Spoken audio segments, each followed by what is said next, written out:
The So Bros Network presents the movie podcast breaking down films and their impact on pop culture as they approach the legal drinking age. This is Drinking With. Now here's your host, Stephen McCash. Welcome to Drinking With, the podcast where we raise a glass to the movies that have reached the legal drinking age.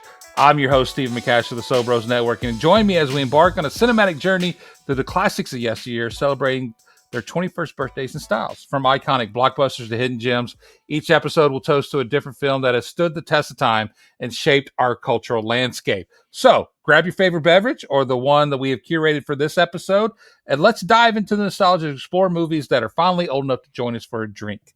Joining me at the bar, as always, are the two best people I can think of to stumble out of a bar after a long discussion of movies. First is the resident film critic of the So Bros Network, Mr. Brandon Vick, who's also a member of the Southeastern Film Critics Association, a board member of the Music City Films Critics Association, and most importantly, the birth giver of the Vic's Flicks and Cinema Chronicles podcast that you could hear wherever you get your podcasts from. And joining him, as always, is the man behind the So Bros Network, the EIC, the glue of the brand, gin aficionado, multiple cat lover, all-around football wordsmith, and budding sports talk radio star at 104.5 The Zone, Mr. Stoney Keeley. Gentlemen, it's love. Love is in the air. So how are our Valentine's Day plans coming? I am a secret Valentine's Day lover. I enjoy a good date night with my wife. I'm looking forward to it. Now that we've gotten older, we approach the holiday a little bit more differently. We're big proponents of early dinner, beat the crowds. We might not even celebrate Valentine's Day on Valentine's Day. That's how old we've gotten. Same. So I've come around to have a new appreciation for the holiday. Mainly, it has been so cold. I'm ready for it to start warming up at this point in the wintertime. Oh, shut your mouth, yeah. I wish it was humid around February. Yeah, I would love it if it just felt like late July, 100 degrees, all the sweaty. time. I don't know what that feels like. It's been so long since I felt that. I kind of miss. It's been 2 weeks. I miss when you would go outside to mow and didn't know if you'd make it back in. Yes, you had to tell your neighbors, hey, Yeah. if you see me face down in the lawn, Hey, I'm not resting. Please Yeah. call the ambulance. Yeah. Turn me over and turn the sprinkler on. yeah. Well, Valentine's is on a Saturday this year, coming up in a couple of weeks. So Nightmare scene. I will Nightmare definitely either be going out on a Thursday or a Sunday. I'm the same. I don't know. My wife and I aren't big Valentine's Day people, actually. Yeah. I think we kind of just, between the holidays and after New Year's, we just don't care. But when we used to, we would go to eat. But yeah, it would I'm not even talking like day before, day after. It might be like a weekend after. It Fair. might be a week before. But since my son was born, he was born in February. So that's February. Everything revolves around him. Yeah, Valentine's Day is out. That's the main event right there. Yeah. You just high five each other passing in the hallway. Yep. And then we Cab. just say, "Look what we did." Yeah. Let's don't do it again. Yeah. So it'd be in February and Valentine's. We had to come up with some love on this month's episode, and what more love could we give than with puppies? And this is all about the movie Must Love Dogs from 2005. Must Love Dogs is about the recently divorced preschool teacher Sarah, who finds herself looking for love again after her sister signs her up for an online dating service. And then boat builder Jake, who is also recently divorced, is set up by a friend on the same site. And when the two meet, the sparks don't quite fly at first. The film explores how love can resurface when you least expect it, especially if you love dogs. Jake's a prick. I don't know. I don't know why the sparks don't fly right off the bat, because John Cusack is the most fuckable I've ever seen him in this movie. He ain't Billy Crystal when Harry Met Sally fuckable. Well, I said he's the most fuckable I've seen him. Now, if you throw in Billy Crystal. Now, well, also, you got a threesome right there. Besides say anything, I don't know when John Cusack has looked fuckable, so I'm not sure. Maybe High Fidelity. Oh, High Fidelity, definitely. If you're a music fan, you fucking John Cusack. Yeah. Hot Tub Time Machine. Here's the this should be, Identity. Yeah. I have the new Mount Rushmore question. Most fuckable John Cusack roles.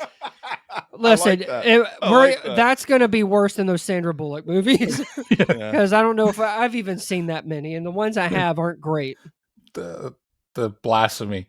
Anyway, Must Love Dogs was directed by Gary David Goldberg, whose only real other film credit was 1989's Dad with Jack Lemmon, Ted Danson, and a young Ethan Hawke. What a moment in time. Yeah, wow. Those are the only two film credits he has? When it comes to major directorial stuff, yeah. And Olympia Dukakis was in that film as well. I've seen it, but it's been ages. It's like he doesn't make good movies. You really didn't like Must Love Dogs, huh? It's fine. He's also dead now, so got him. Definitely not making any more. Yeah. The screenplay was written by Goldberg, and it's based on the novel of the same name by Claire Cook. Oh, yeah. This was a book. This was a book. This was a book. Yeah. Wow. I would read this book. I'm actually would too. I'm going to add it to my Goodreads list. It's probably better than what you. That's kind of what I'm thinking. It's probably a little more impactful romance. In case you're wondering, Dad is rotten on Rotten Tomatoes. Is it? I don't doubt it. In case you're wondering, it's Claire starring. Cook wrote the book. You said, yeah, yes, Claire Cook. I just added it to my want to read list. There you go. On Goodreads. Yeah. So you have the most decorated actor in the history of drinking with, John Cusack, as Jake. Fortunately true. We should give him an award. You know how like He's some still kicking. Organizations like they'll band together the Independent Spirit Award or whatever. He'd show up here. The drinking with, we'll just call it the John Cusack Award. Yeah. John Cusack. Yeah. And it goes to John Cusack. You got John Cusack. I think from here on out, this is a good idea. When we do the year-end review, we give out Cusack Awards from the year. I love that idea. We'll nominate our awards and then vote on it. And most fuckable John Cusack. From yeah. That year. And whatever something Passion of the Christ. Yes. So John Cusack's in the film. Diane Lane stars as Sarah. Elizabeth Perkins is her sister Carol. Christopher Plummer, who, if I close my eyes, I just hear Morgan Freeman, plays the father Bill. Dermot Mulroney, was he McSteamy? Was he one of the? No. He was something. You're thinking? McDreamy? No, he's not. He's not a McSomething. You're thinking of Patrick Dempsey. Patrick Dempsey. And I thought Eric both Dane of them were. was McSteamy. Okay. I never watched that show. I get Dylan McDermott and Dylan Dermott. What's his name? Dermot Mulroney. No, Dermot Mulroney and Dylan Dermott confused. Dylan McDermott. Dylan McDermott. Yeah. And Dermot Mulroney. Jack Lemmon. Oh yeah. That's right. Dylan Dermott. Well, Dermot plays Bob, another love interest for Sarah, and then rounding out the cast is Starker Channing from the great film Grease plays Dolly. I haven't heard her name in forever. Dermot Mulroney graduated from Northwestern. Damn, what's he doing in Must Love Dogs? Cashing a check. Yeah. Yeah. Yeah. So, it's a nice little ensemble cast, I think, of some good players. Diane Lane, I had a mad crush on her growing up back in the 80s. I told Brandon after we both watched this, we were kind of comparing notes, so to speak. And I was like, Diane Lane and Must Love Dogs could have had me doing anything. Yeah. I really like her. Yeah. From, I think she's in a better movie called Under the Tuscan Sun that I really like. But she's just got this like glow about her. I mean, I liked her in this movie. She's probably the only character I actually really liked. But she's very, I think she's underrated. And you know what? She's been in the game a lot longer than people realize. Oh yeah. Has anyone seen Unfaithful? I never have actually. That steamy movie with Richard Gere and what's his name? Oliver Martinez. Olivier Martinez. Maybe, but I took my mom to see it for Mother's Day, and how weird was that? Yeah, you didn't. That one wasn't scouted too well in advance. I'd say no. Well, I mean, I first saw her in The Outsiders, which is still one of my favorite movies of all time. Yeah, I don't know the first time I saw her. I feel like she played. I don't know. It was in the 90s, maybe. I don't know. I'll Oh look it wow, up. I'll you see. were definitely late to the game, but you're also much younger as well. So, Yeah, I'm 28. uh, You're a yeah, baby. 20. Yeah. I mentioned a couple episodes back last year about Indian Summer being one of my favorite summer films or whatever. The Mm-hmm. Mount Rushmore Quest. She was in that. She's in Judge Dredd. So I loved her in Judge Dredd. I don't remember that. Yeah. And then the Keanu Reeves classic Hardball. Can't forget that. Hey, that was a good one. I But remember her in Chaplin. yeah. Hmm. And then Under the Tuscan Sun, which came out like 2 years prior to Must Love Dogs, kind of like put her back on the Hollywood map, I guess. Oh man, she was doing it. The Outsiders, and she did Outsiders and Rumblefish in the same year. Yeah, 2 great films. But I will say, for me, the first time, like when I'm just looking at these, the ones that I actually remember her in was Jack. Oh Robin yeah, Williams. Oh, yeah. And then I caught up with Chaplin and all the other stuff later. I think Chaplin's a very underrated film. I didn't really like it that much. Okay, well, Robert maybe not. Downey Jr. is great in it, but it's a very standard biopic. It seemed actually kind of shallow for everything that I feel like it could have gone into, even though it felt like it lasted forever. I was It needed- disappointed. It needed a Tom Hanks terminal accent or something. Something to really get me going. Or an Arnold Schwarzenegger Collateral misdirection. Yeah, well, that's called collateral damage. Yeah. Oh shit! I fucked it up again. Exactly. Do not mix with Tom Cruise and Jamie Foxx. I've already man. done it Yeah. once here. I think it's time for a drink. We need to drink, and Yeah, as we we do every episode of this drink, we curate a drink specifically with this movie in mind. And this is just simply called Puppy's Breath. Oh, Yeah, it's 2 ounces of rye whiskey with an ounce of sweet vermouth. You're gonna need a little chocolate bitters, and then a teaspoon of cherry liqueur if you have some floating around. You're going to combine all ingredients into a mixing glass with some ice, stir until well chilled, and then strain into a rocks glass and garnish with a cherry. There we go. A little puppy's breath for Valentine's does it Day. taste like puppy's breath? I don't know. Puppy's breath is better than no breath, as I always say. That's true. Yeah. So money, that's important here. Who How cares? many bouquets of roses and boxes of chocolates do we think this movie cost to be made? 15 million. I'm going to say 11 million.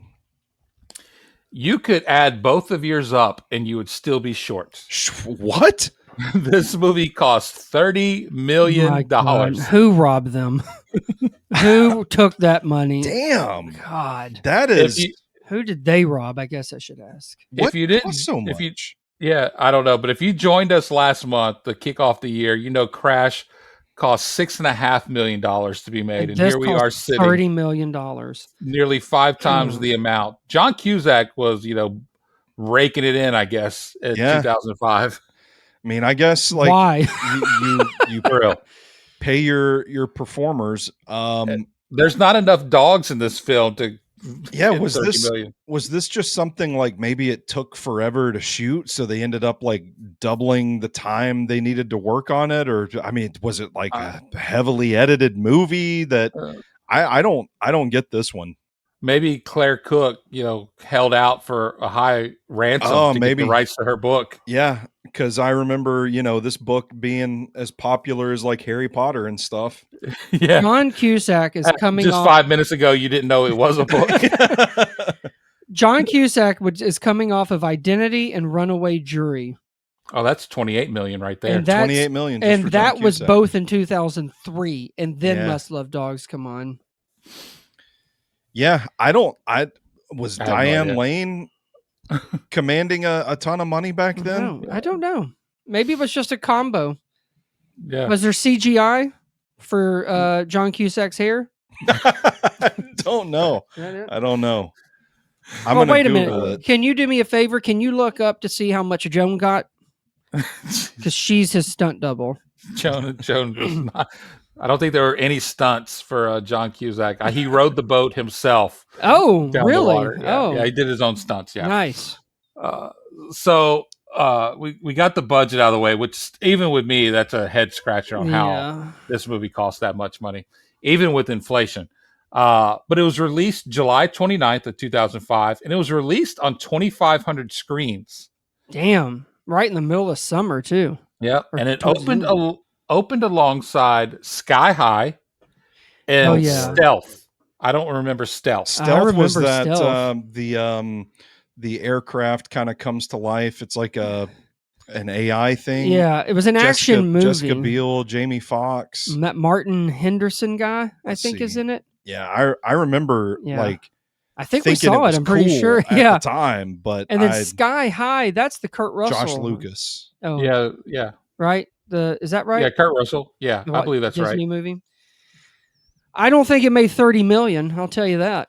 You and me both, buddy. On the open weekend, at least. I'm gonna say 11. I was gonna say 18. I was gonna be a little more generous. 18 million. We're already at the opening. I was trying to find out what the top 5 was real quick. Oh, sorry. No, you're good. Stealth was number 1 that week. Sky High with Disney. That's true. Know. Yeah, maybe that. Ooh, good old fashioned theatrical box office race. It's like there. Barbenheimer. What a big weekend July 29th, 2005 was. Yeah. I remember Stealth getting like the full on marketing push, and it was supposed to be a big release. I'm pretty curious. sure it failed. Okay, I was about to say I don't think it lived up to that, but all right. So what were our guesses? I have the top 5 now, but what were our guesses for opening weekend? I'll be honest, Canada? I kind of feel like I'm still maybe too high, but I'm sticking with 11 million. And I said 18. 11 and 18. Brandon's closer. You went over. We were looking at 12.9 million opening weekend. Okay. Yeah. By the way, Stealth has a popcorn meter of 39% and a tomato meter based on 138 reviews of 13%. Yeah. Please do not look at Must Love Dogs. I didn't. So I have your top 5, but just outside the top 5, I'll give you the top 10 real quick. March of Penguins at 10. Hell yeah. Yeah. War of the Worlds at 9. Still going. You have Bad News Bears at 8. Yeah. The Island at 7. That was the Scarlett Johansson, Ewan McGregor. Michael Bay movie. Yeah. That's not very good. And then number 6, outside the top 5, is Fantastic Four. Oh, that was still good. Nice. Yeah. What a summer. And then your top 5 is Must Love Dogs. It just was beat out by Stealth by about $500,000. 4. Yeah. It was a failure. Yeah. Sky High is at number 3 with a little over $14.5 million. Dang. Your number 2 film, is Charlie and the Chocolate Factory. Oh, that was still going. Yeah. And then number 1, Wedding Crashers. Sick. Good for Wedding Crashers. That's a rated R movie. Even better. Yep. I would say number 3, 4, and 5 wouldn't even be in theaters these days. Oh, no, probably not. They'd be streaming. What was number 4? Maybe Sky High would have. Sky High, Stealth, and Must Love Dogs. They'd all be streaming. I think you're probably right. Yeah, I think Must Love Dogs screams Apple Plus. I was thinking Paramount Plus. Yeah. I was thinking Lifetime. Oh, well, that's probably where that's not a bad thing. I'm not being disparaging. No, but that's the quality. Then you would have like what's the girl from Party of 5 and Mean Girls that does all of the Lifetime movies now? I know Lacey Chabert. Lacey Chabert. Yeah. She'd play Diane Lane's character. Yeah. But John Cusack was he's in it. John Cusack. Yeah, he's in it. At this point, that would be the Bill Belichick movie. But it'd be the John Cusack with Doc from Back to the Future hair. So at the box office domestically in total, it made just under $44 million. Success. And profit.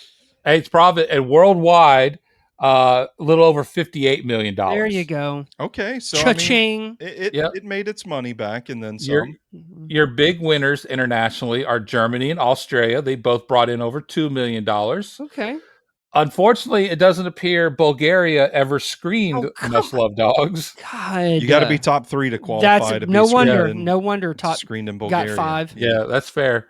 But Finland really hated dogs because it only brought in $8,900. Ouch. So Bulgaria was sucking on Charlie's chocolate, if you get what I'm saying. yeah, Wedding Crashers. Bulgaria doesn't care about that. They don't get that sense of humor. Right. Yeah. But you mentioned what was it? Stealth's Rotten Tomato scores. Yeah. The tomato meter with 149 reviews for Must Love Dogs. Where are we thinking the critics landed?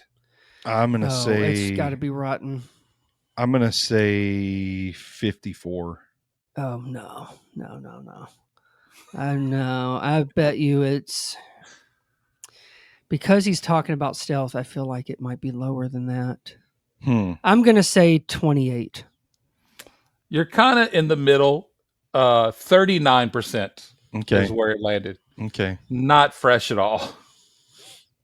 I'm surprised by that. But with over 100,000 reviews by the average day Joe, the popcorn meter for Must Love Dogs, what do we think this is landing at? 54%. I'll say 61. Brandon, you're very polite. That's the most kind thing you've ever said about a John Probably. Cusack film. I was actually, that was me really thinking about the audience. The audience comes in at a dead in the middle 50%. I'm surprised by that because I don't think it's that offensive. You know why I thought it'd be higher is I feel like, and the sort of the reason why like I'm giving it shit, but it is like, I think when you see a movie like that, you should know what you should know what movie this is. Yeah. So I'm shocked that people like, I don't know how you could be disappointed in it. And I get, like, I read a little bit of Variety's review and the first line of it is like, in order to enjoy Must Love Dogs, you have to love John Cusack. Right. And that's my first problem. I'm like, many. Like, you should know what you're getting into for this. Yeah. And it's hard to imagine your expectations being so inflated that you're disappointed in it. I think the only reason you should be pissed is, let's say you've already seen this and then a podcast makes you watch it again. You know? But I know what the Variety enjoyed it, though. I don't agree with Variety because I feel like this is Diane Lane's movie more than anybody's. And I would agree with that. Yeah, I agree. And I feel like if it wasn't for her, I probably really wouldn't like it. But there is some kind of thing with her character. But like, maybe that's where the disappointment is that it's actually Diane Lane's movie, and you're thinking about like Under the Tuscan Sun, Unfaithful, these other movies that you guys have mentioned. Yeah. And then you watch this and it's not. Which I don't know. Was some of those done before this? Yeah, they were. They were okay. Pretty much all done before this. But I think my big thing is like, yes, it's predictable. Yes, I felt like there was a lot of cheesiness and stuff. I just really didn't like many of the characters. Like, I didn't like John Cusack and his kind of just, I don't know. Like, from the moment they meet, it's not this like opposites attract kind of thing to me. The guy that's his buddy is, it just seemed very cliched. And I don't know. It was very 21 years ago. Yeah. But like it would have been better with Jack Black in that role. Yeah. I guess the thing is, like, it's not even like funny when I think they want it to be funny. And then Dermot Mulroney, I mean, I get you have to have some kind of thing in there, but I don't know. That love affair didn't really do it for me either. Maybe it's because like he's like, I just felt like you already know that something is up. Like, I get you can fall for a guy like that. Yeah. I understand. But even the way that it goes and the way she decides to go back to him, and then all of a sudden there is like, oh, you know what? I do miss Jake and stuff. It's just so like, ugh. But let me tell you guys something. Don't think I just hate love and rom-coms, because There's another movie that Dermot Mulroney is in that let me tell you, it is not a good movie, but it is one that I can put on, especially during this time. And there's some kind of, what do they call it? It's not good, but you enjoy it anyway. Yeah. What's like a guilty pleasure. Guilty pleasure is The Wedding Date with him and Deborah Messing. Anybody seen that one? Nope. No. I know what it is and it exists, but no, that's one I've passed on. Dermot Mulroney will always be in my heart for being in About Schmidt, who has a sick ponytail. So since I haven't seen The Wedding Date, does he get the girl in the end? Yeah, he's actually a male prostitute, basically. Oh, and she hires him because Matthew McConaughey wasn't available for this film at the time. Look the budget up for Wedding Date. No, they can't afford Matthew McConaughey. Did you not hear him say Dermot Mulroney and Deborah Messing? And Deborah Messing, they were the stars. That's the grace of Will and Grace. She was a big deal in 2000 and whatever year that movie came out. I don't think so. No, yeah. But Dermot Mulroney was also in My Best Friend's Wedding with Cameron Diaz and Julia Roberts. Does he get the girl there? Because it seems like everything I see him in, he doesn't get the girl. I haven't. Well, he gets her in Wedding Date. I'll tell you that. He was in. He didn't get her a New Girl. Yeah. He's been in like the new Scream movie. No spoilers, but he's not a good person in the new Scream. And he was just in something else. He's in one of the. Well, he was in Gemstones. He was in 2 horror films where he was part of the killing. Yeah, he was. I forget what the other one was, but they were like back to back basically. Thanksgiving. No, it wasn't Thanksgiving. Is he in that one? I don't think he's no, in. He was in that Thanksgiving was Patrick Dempsey. Right. Yeah. That's McSteamy, in case anybody's keeping up. Okay. Glad we got that straightened out. Anyway, I just wanted to say it's not that I hate it. I just feel like even within the world of this kind of genre where yes, what you see is what you get. I just felt like it could have been a little more interesting. There could have been more chemistry. It could have been actually funny, and I didn't get any of that. And then like the way that they end up getting together, and then like that stupid cookout. Can I say? And I told Stoney this. I was probably shocked the most to see Christopher Plummer in this, and I just thought, what is he doing here? And then, for me, that conversation between Diane Lane and him about how he's already had the love of his life and he's just kind of tap dancing through. I just thought, you know what?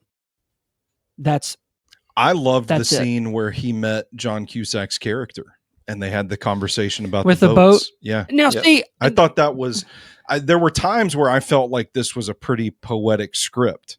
And that was one of those moments where I was like, oh, this is good shit right here. I thought it was cute, but then like he goes back and says that, and then like she catches it and he's like, yeah, I met this young man, he builds boats. And I'm just like, just go be with that Muppet and let's end this thing. So anyway, but the dogs are really cute. Yeah. For the like 4 minutes they're in the entire film. Correct. Yeah. Correct. I feel Must Love Dogs walked so Because I Said So could run. Because they're essentially the same film to me, but Because I Said So is much, much better. I don't even That's know what the that Diane is. Keaton one? Diane Keaton and Mandy Moore, where Mandy Moore's character is set up through online dating by a family member, this being her mother, not her sister. And then there's 2 guys that she has to fight over and decide which one she loves or wants to be with. I remember seeing that. I don't think I really like that one either. I don't think I ever saw that one. I like The Family Stone with Diane Keaton and Rachel McAdams. I haven't watched that in a while. I like everything with Diane Keaton. Dermot Mulroney was in that too. Did you like that one she was in with Kathy Bates where they go to that summer camp? Huh? Yeah, that's a real movie with Diane Keaton. I didn't say I'd seen everything. You said you loved everything she was in. I'm telling you, she's in a dumb camp movie. Did you see it? And I'm sure if I loved the one that came out like last year, the year before, fairly recently. I know what you're talking about. I haven't seen it. And what's that one where it's Freaky Friday, but it's like they switch bodies or something with that lady that was in Barry? That was stupid. Anyway, no clue. Good riddance, Diane Keaton. She's still here. Okay. She's still with us. All right, I'm loving your letterbox reviews here live on the podcast. Listen, I love her, and something's got to give. Oh, Same. oh, Love it. fantastic. You just love that when- fucking fat ass of Jack when Nicholson. Jack cuts that turtleneck off, boing. You know what I mean? I swear I heard cuts that turd. Turtleneck. I did too. Did I say was cuts like- turds? I was like, I don't remember Jack taking You a did- shit. You don't in- remember him cutting up Diane Keaton's shit and something's got to give? Oh, well. With his Ginzu knives. You should have the Blu-ray. No, you need the 4K for that one. Yeah. Oh, Jack Nicholson. I just cutting remember it was turds. green. Oh God, this is All right. Let's move on to Yeah. letterbox Go ahead. reviews. please. I've got a few here for us. First off, Bryce, 2.5 stars. He eloquently puts this. To be honest, if this movie were without John Cusack, I probably wouldn't have liked it. How about that? Yeah. Brandon's busy right now. Sorry. Good. Let me get my positive John Cusack No, reviews out of the way. Then I will let Otherwise it- I pay attention. I'll leave it where it lies. And then Niv gives it 4.5 stars Ooh. and simply says, "I want to date 2005 John Cusack so bad." I'm telling you, man, So bad. I loved him. There was a gravitational pull with him because he was clearly an intelligent guy, clearly witty, eloquent, and I just, man, as soon as he was on one about the boats and people not appreciating the craft, the woodwork anymore, I was like, man, I'd suck this dude's dick. Exactly what I was thinking. I did type in my notes I was trying to type the most fuckable John Cusack and it auto corrected it to suckable. The Yeah. most suckable John Same Cusack. thing. So, Yes, same thing. same energy. Same Um, thing. Yeah, I thought he was great. I thought he had charisma in this one, which Yeah. is atypical of his performances that I've seen so far. He had it once. You had it several times, but that's a whole. I other mean, like podcast. once upon a time, not like only in one movie. Yeah. But I think it's dried up by the time we get to Must Love Dogs. I just watched a man pull a beard hair out of his nose. Apparently, it got stuck. I've got something going on with my mustache. Yeah. But yeah, I would say in his earlier days, Gross Point Blank, High Fidelity, Say anything. Say Anything, stuff like that. But yeah, not in 2000. High not for Fidelity me. is the only one of those movies that I've seen. So what I'm thinking is I better get the box of tissues out and go back and watch. Yeah, Say you need Anything. to. Yeah, you start You there. need the tissue and the lotion. Start Yeah, there You'll be good to go. when John Cusack was cool. Yeah. I think he added to this movie, and I think it was a weird dynamic between him and Diane Lane. And I think that I kind of liked that. I kind of fucked with it. I It felt see. a You know little what? different. I didn't mind that because it did feel a little different than just like. But then it's almost like it just falls back into that kind of the Because- tropes of just like, here's the dream guy, and he's not Yeah. actually the dream guy, and Yeah. then this guy that's like, I'll never see this prick again, ends up being the nice one. So it's kind of like, if you know where it's going, it's got like for me, it's got to be like enjoyable through that process. And Mhm. I found Diane Lane to kind of be that for me. And like I said, a scene or two with Christopher Plummer. I didn't like Elizabeth Perkins' character. I didn't think she added much to it. It just No. seemed like everybody said the same stuff over and over. So Yeah. And I'm then, so pissed. Excuse me. and then I believe I found Brandon's letterbox doppelganger here. Chayton Bobby, Yeah, Gives that it- sounds like it. It's Sounds- like gives- Chief and Boobies.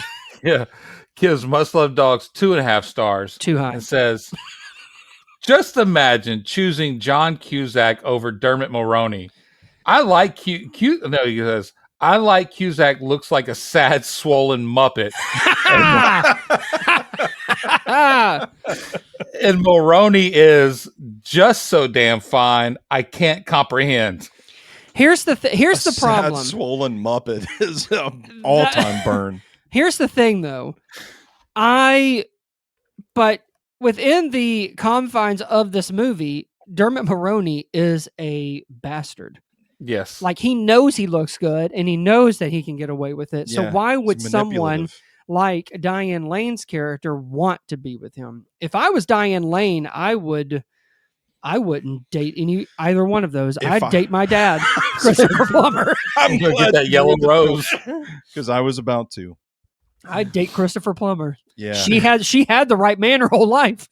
that's what they should have. They should have swapped roles. Christopher Plummer plays John Cusack's character. Yes. Yeah. John Cusack plays her dad. Yeah, I would believe it. Yeah. And Joan Cusack plays Dermot Mulroney. Or just keep it the same and say must love incest. There's your coulda, woulda, shoulda. Yeah. Yep. Lastly, from Letterboxd is Sam Bam 72. Sam Bam 72 gives it 4 stars. I can't say anything bad about this movie. It's a bit of an everything goes wrong plot, which I hate, but John Cusack is so fucking endearing, it doesn't matter. God, you got to have John Cusack. It is, yeah. Like fandom. Like people. this That's is it. we've just said like this That's what it's is up really to. Diane Lane's movie, but Right, all but for some all reason, the letterbox reviews is still John Cusack. Everybody got up after that movie because of John Cusack and soaked their couch cushions. Do you know I how don't get it. I don't get you know it. how long it took me to make up like 25 different email addresses so I could have 25 different letterbox memberships to write all these? I hope John appreciates it. Yeah. I'm waiting for that follow on Twitter. John, if you're listening, hit that follow. There you go. Come on, Yeah. John. God, come on, John. You can Get do Joan, this. get Joan in there too. Yeah, this is an award nominated film, believe it or not. Really? Razzie. Yeah, no. It was nominated for a Golden Trailer Award for both Best Romance Trailer. Oh, get the fuck out of here. But sadly, it lost to Pride and Prejudice. My God, it lost that award. Yeah. Pride and Prejudice is a very romantic trailer. I'm assuming that's Keira Knightley, right? Yes, the Keira Knightley version. Okay. It's a little fun facts. This is the final theatrical movie written, produced, and directed by Gary David Goldberg. Right. His second one. Yeah, because we lost him sometime later. Yeah. Wow. And What a legacy.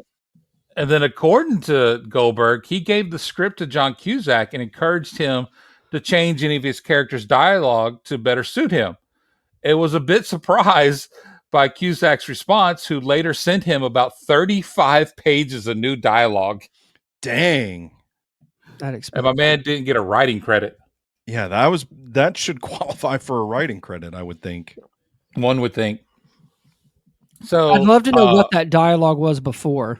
Yeah. Oh, That's where I'm at. That's why I'm wondering why. I think this is how a guy goes from doing a movie in the 80s to then his next movie being in 2005. Hey, John, can you look at this and can you rewrite it?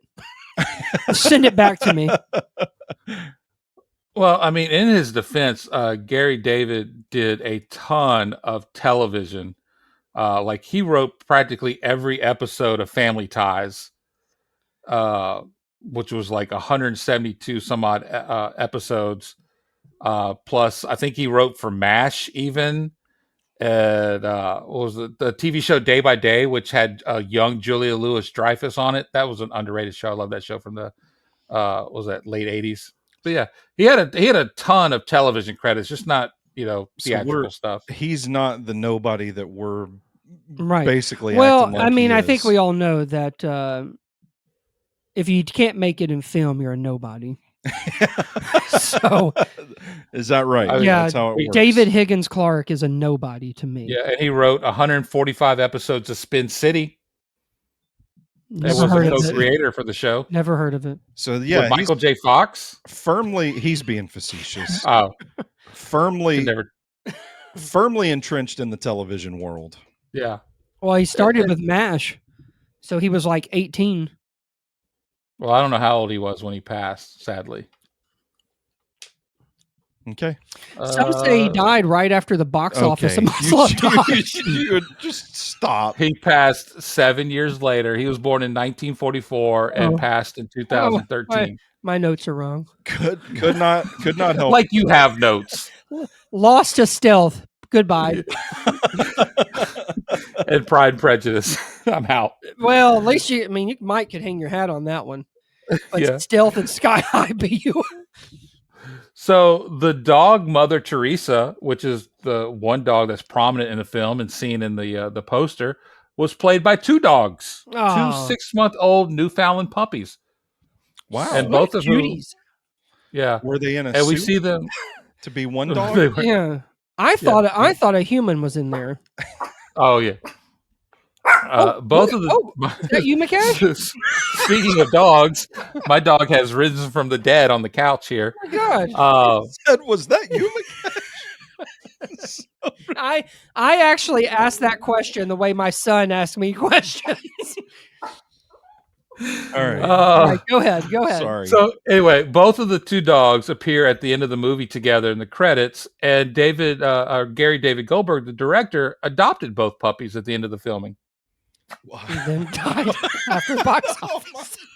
my God. So who took the dogs? Who took the I dogs? hope they found good homes. Yeah. The two dogs were trained by animal trainer and wrangler Boone Barr. If that's not a Hollywood name, I don't know what the fuck is. I But think Boone that's Barr's. isn't that Brad Pitt's character's name in Once Upon a Time in I Hollywood? think so. It could be for all I know. But Boone's Animals for Hollywood featured animals in TV shows including CSI, Ugly Betty, and Criminal Minds, as well as for commercials for brands like Budweiser, Disneyland, and McDonald's. Everything about everybody involved in this movie being so linked to television probably tells you this movie should have just been on television.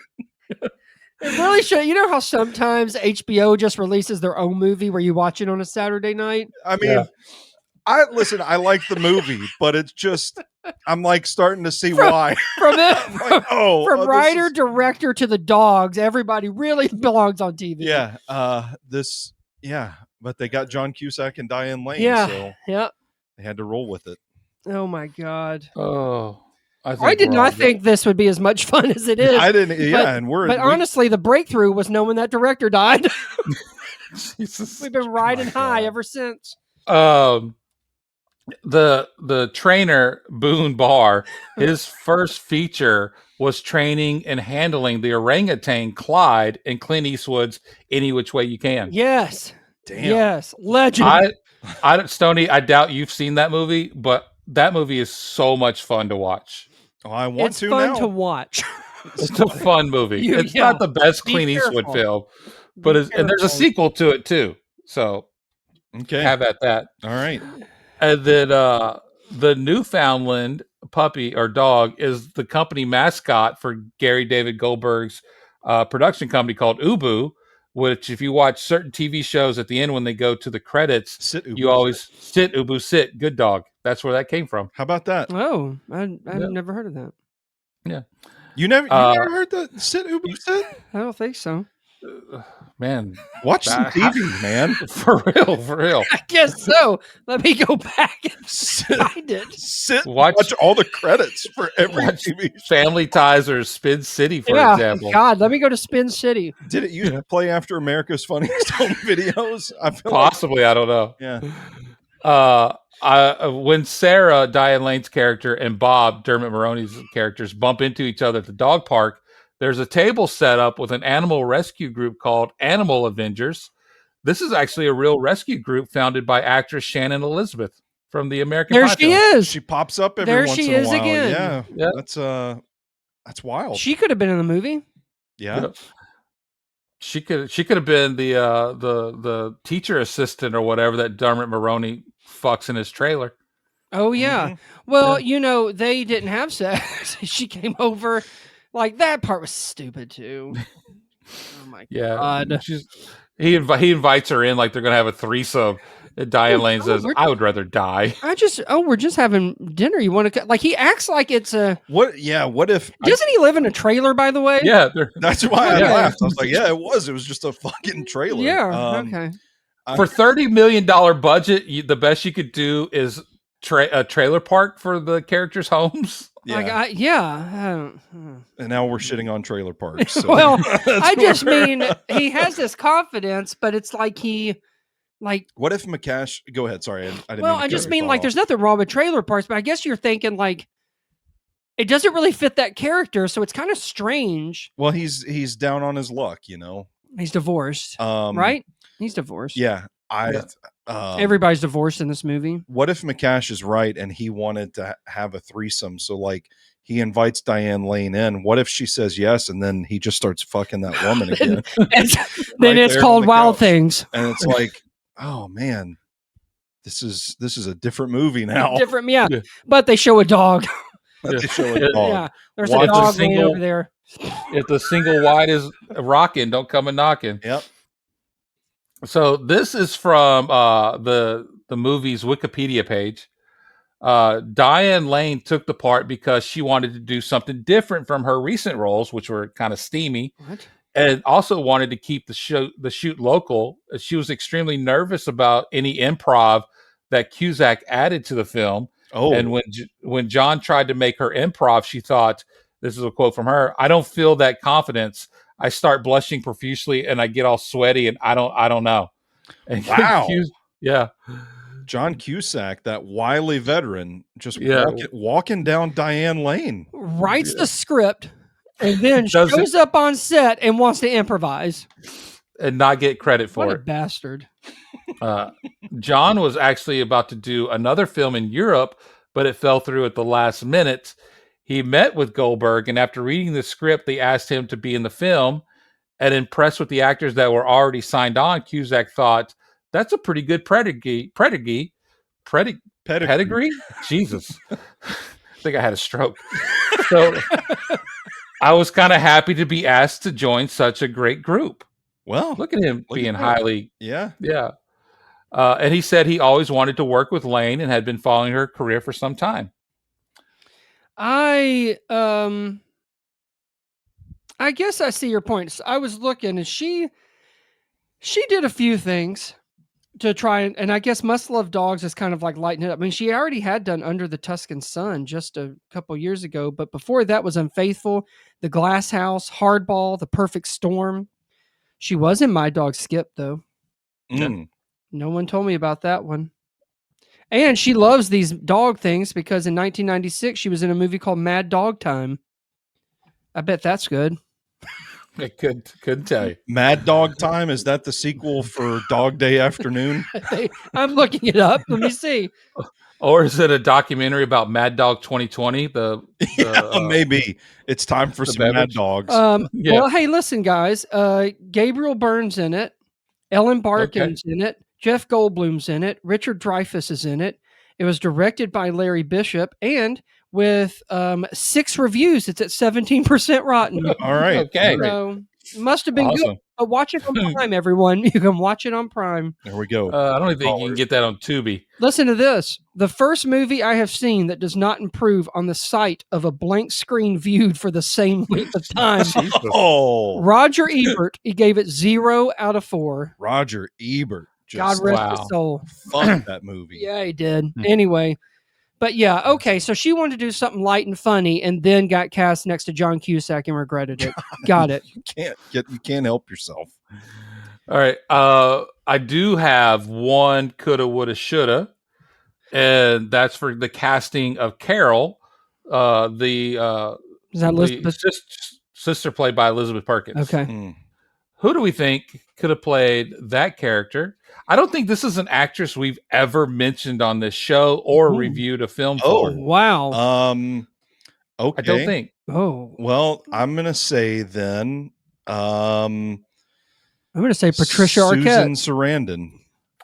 Neither to those, but I will say she is married to a very famous and well-known actor. That I don't know if we've talked about him on this podcast either. Wow. Okay. So she's married to a very famous actor. That's okay. And it's not Rita Wilson. Is it around the same age like Elizabeth Perkins? I would definitely say so. I don't know their ages, but I would have to guess. Kate Upton. I don't think Kate Upton is as close to age as Elizabeth Perkins. Am I thinking of the right person? Oh, I don't think is Kate Upton that woman that had all those kids and divorced that guy? Kate Upton is like a former Victoria's Secrets model. Oh yeah. No, that's not who I'm talking about. It's the wife of Spielberg. He's not even an actor. Just keep No. going. I honestly don't know I that I can't can think muster a of guess. someone that's that famous because parts of me want to say Goldie Hawn. Bette Midler? Not that old. Gross, not that old. But Goldie Hawn and Kurt aren't married. So let me hold on. Let me think of. I'm assuming they got to be a famous couple. Nev Campbell. Yeah. Hold on. Let's think of a She- famous acting. You want me to give you a Screaming. TV show she starred in? Okay, give me one. She did 109 episodes of a show called The Closer. Oh, Glenn Close. No. Kira Sedgwick, There you go. married to Kevin Bacon. Oh, Got it. Okay. I could kind of see that, to be honest. all right. I could. It might have been better, to be honest. She's in, she's in like subpar movies. Okay. Phenomenon, something to talk about. Yep. Heart and Souls with Robert Downey Jr. Yep. Singles. I don't think I've seen that one. Born on the 4th of July. Ooh, I've seen that one. You've never seen Singles from the 90s? I don't think so. It doesn't sound familiar. That's a classic. It's Kevin Dillon, or excuse me, Matt Dillon. No, don't mix those two. And Bridget Fonda and Bill Pullman. Damn. Eric Stoltz, Jeremy Piven, Tom Skerritt. How about that? It's like a typical. It's the essential like 90s alternative music film. It's not music related, but yeah, nonetheless. Okay. Singles and Reality Bites go kind of hand in hand together. Okay, that's a good comparison. Yeah. Okay. Yeah, that's all I have for this classic John Cusack film. Some would say that's more than enough. Even I can't say that. The only quote I have or something I enjoyed is just where I think it's Elizabeth Perkins' character says to Diane Lane, "Where are your boob shirts?" That's in my notes too. That was funny. Where are your boob shirts? I liked the way Christopher Plummer explained that he was just tap dancing. I like that. Mm-hmm. Yeah. When she's on the date with the guy and she says he stopped loving me, the way she delivers that, I thought was pretty brutal. I also pretty painful. And I thought she executed that scene well. I can't remember if it's the first meeting between Diane Lane and John Cusack where there's like a few dogs running in the park. Mm-hmm. But and I this was actually in IMDb, but Joan Cusack was one of the dogs. Is that right? Okay. Okay, let's get out of here. Was that one fine bitch? Was it? Hey, I'll drink to that. Was the ending supposed to be a bit of a nod to When Harry Met Sally? The way they've got the people like interviewing them with. Yeah, that's the vibe I got. Yeah, I kind of caught that turned too. It off. I turned it off. I don't think you ever turned it on. They were at a cookout and the credits started to roll. Yeah. Was it after that? It's like a Marvel film, man. You got to stick around. Yeah. Yeah. Well, no, that was a. They load up the sequel. They get you ready for the sequel. Must love cats. Must love cats. The last note that I have for this is that this film was a reminder that I will die alone if my wife ever leaves me because I can't deal with the dating world. It does look awful. Yeah, that is fair. I kind of struggled coming up with a Mount Rushmore question for this movie. So, because we've already done favorite John Cusack films, I don't think all of us combined have seen enough Diane Lane films to do that as a question. So I simply went with favorite dog movies. This one was pretty easy for me. There were three that popped up into my head right off the bat: Homeward Bound, Marley and Me. Oh, so sad. Best in Show. And then I had to kind of look and see, like, okay, what else is out there? And then I realized I'm a Wes Anderson fan, so I'm going to go with Isle of Dogs. Great, that's a solid 4. I was kind of wondering exactly like what is a dog movie, like because Must Love Dogs doesn't really have that many dogs. Mm-hmm. So no, it doesn't. I kind of went both ways. I went. I thought Best in Show was a good one. Yeah. So I like that one.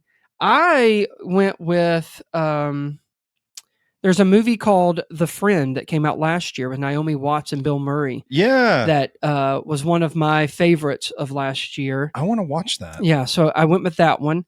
I went with As Good as It Gets because there's a big part of it in there about the dog and kind of the dog, and so the dog's on the poster. Yeah, him and Jack, just them two. And Kissing. then that basically. And then, I mean, it was kind of tough because honestly, in some of the ones I've seen, like I saw like Seven Psychopaths was in one because of the dog, but I'm John Wick. I'm not counting. Yeah, I thought about that one too. But then I kind of went back more towards like just the dog part of it. And there is actually a movie that I thought was way better than it had any right being. And it has Channing Tatum in it. It's just called Dog. Oh yeah, where he goes like, takes the dog to the military. Yeah. So I'll go with those. That's good for her. As soon as I posed this question to my wife, she just screamed Benji at me. I loved Benji. I'll say I thought about Secret Life of Pets, the first one. Oh yeah, I like that one a lot. But anyway, for my 4, I went animated on 2 of them. The Fox and the Hound is my favorite cartoon of all time. Yeah, and then I followed that up with All Dogs Go to Heaven. That's a good one too. That's a good one. One of my favorite Burt Reynolds films. How about that? And then I went on the other spectrum with the other 2 because I went horror. And they both only have one dog in it, but I Am Legend. That scene. That's a good one. That scene with Will Smith and the dog. Oh, it breaks my heart every time. It does. And then lastly, Cujo. Hey, there you go. Cujo's a good one. That is a good one. And that I Am Legend, it was so Will Smith slapped the shit out of that dog. I forgot about that movie. Did you forget about that scene? I don't think I remember the scene where the dog gets slapped. Yeah, no. That was the thing. They uncovered it after the Oscars, where this is not the first time. This isn't the first time he's done this. Gotcha. Yeah. All right. Who are those? Those animal rights people? PETA. Yeah, PETA. And they went after his ass. They did. Gotcha. All right. Anything else to add about Must Love Dogs, gentlemen, before we get out of here? I think we're good to go. No, I had fun though. It was a good show, and this was a really fun show. Yeah. So quickly, before we're up against the clock, tell everybody how they can find you on the internet. At Stoney Keeley, at Sobros Network, SobrosNetwork.com, NashvilleMovieDispatch.substack.com. On Twitter, Sir Brandon V, Sir Brandon on Letterboxd. Simply at MC_Cash75 on Twitter, Stephen McCash on Letterboxd. Cheers to another episode of Drinking With, where we've explored the films that have come of age, just like a fine wine. As we raise our glasses to movies turning 21, we've laughed, reminisced. Sure, we may have shed a tear over John Cusack's hairline in this timeless classic. So until next time, may your drinks be cold, your conversations lively, and your movie nights unforgettable. Drink responsibly, and remember, age is just a number, but great films are forever. Most importantly, before I go, subscribe to Drinking With wherever you get your podcast fix. Leave us a rating and review so we know what you think about the show, and let us know what movies that are turning 21 years old you'd like us to discuss. And we'll see you next time, because I have to return some videotapes.